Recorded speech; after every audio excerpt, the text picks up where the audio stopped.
Okay, my amazing artists, we're ready to finish this project. Yesterday we created our vase. So today we're going to complete the background and add the cherry blossoms to our vase. You've gotten a piece of blue paper for the background, light blue, and you've gotten dark blue for just to create a tabletop. You're going to use your glue to go around the edge of that dark blue paper. I would go as close to the edge as possible. I would make sure I've put down a good bit of glue stick glue. Line it up exactly at the bottom because you don't want your table to look like it's floating in space. So I've made sure it's lined up exactly at the bottom and then press to attach. I also went ahead and added a little bit of a curve to the bottom of my vase and a little bit of a curve here to the top of my vase. Next, I'm going to add stick glue to the back of that. Notice again, I go around the edge of the object so that I have a good amount of glue and it will make contact with the paper and it should hold it in place. Having glue in the middle, that's completely up to you. I don't think it's necessary.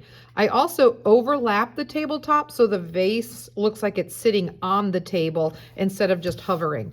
Remember, you have lots of oil pastel on here, so I believe you should turn the project over, rub from the back so that you're not smearing any of your design. None of that blue oil pastel is going to move or budge while you're rubbing the back of it here. So there I go. I have my vase on the tabletop ready to next step. You have a brown oil pastel. Coming out of the vase, we're going to make some branches that our cherry blossoms will sit on. So think of making those long, curved, slight S lines, and think about ending in the letter Y or maybe the letter W, and you'll have some branches then that you can create cherry blossoms on. I like to make my branch a little bit thicker toward the bottom and a little bit thinner as it goes out. Try to make a variety of branches so that you have plenty of space to add cherry blossoms. Make sure they go all the way to the vase so that they don't look like they're just floating. And then add those Y's or those W's so that you have a nice composition filling up the top part of your paper. I think this is the easy part, is drawing these branches. I don't suggest making too many branches or you'll be having a difficult time filling them all with cherry blossoms. So I believe that's enough. I can put my oil pastel aside. Like I had told you, our cherry blossoms are a little bit of a paint trick. In other words, we're just using a paintbrush with a little bit of a wiggle and it makes this petal shape.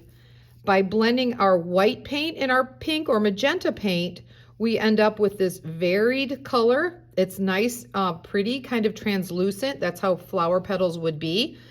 And we do this by moving our brush around in almost a radial pattern, trying to get this shape of a triangle. As that brush fans out, it makes that shape on our paper.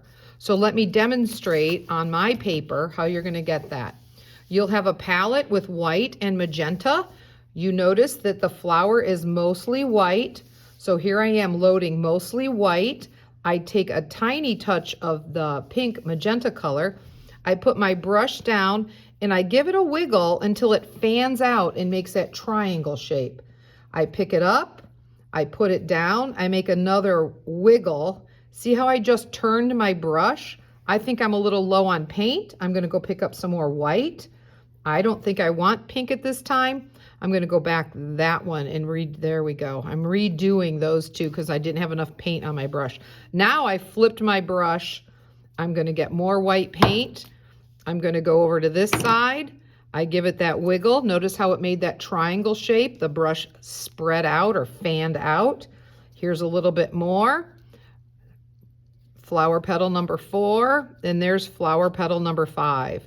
So you can slightly go over them, but I want you to use the same kind of stamping technique. I'll show you again. There's white and a little bit of the pink color. I'm working right here on this one. I put the brush down, I give it a wiggle till it makes a triangle shape. I pick it up, I put it down, it makes that triangle shape. I pick it up. I think I might need some more paint. Back to the white, a little bit of the pink. Put it down, give it a wiggle, give it a wiggle. I'm going to try to fit 5 on that one. I don't want you to think it's a failure if you're not able to get all 5 on there. I'm telling you, it's kind of a goal as an artist to try to get it as real as possible to match the real flower.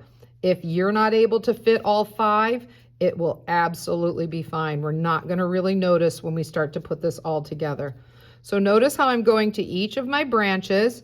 I use the same technique. I put some paint on there. I give my brush a wiggle, and I get myself 5 petals on my flower to fill up my branches that are in my vase. So notice I'm just keep going around and around. I look for an empty spot and I get that flower.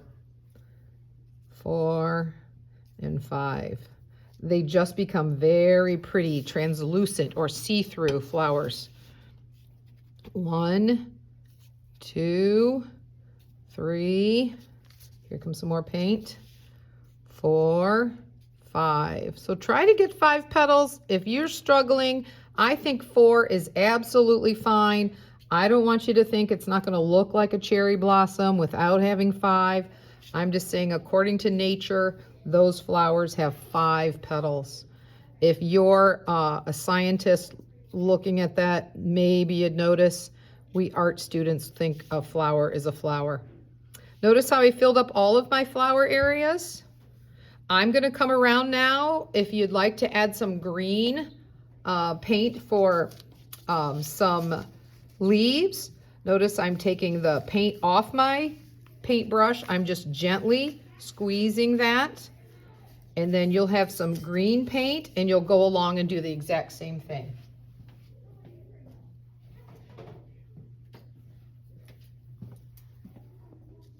I don't want the green leaves to be as big as my flowers, so I just put paint on half of the brush, and I can go along and just add some small green leaves to my stems.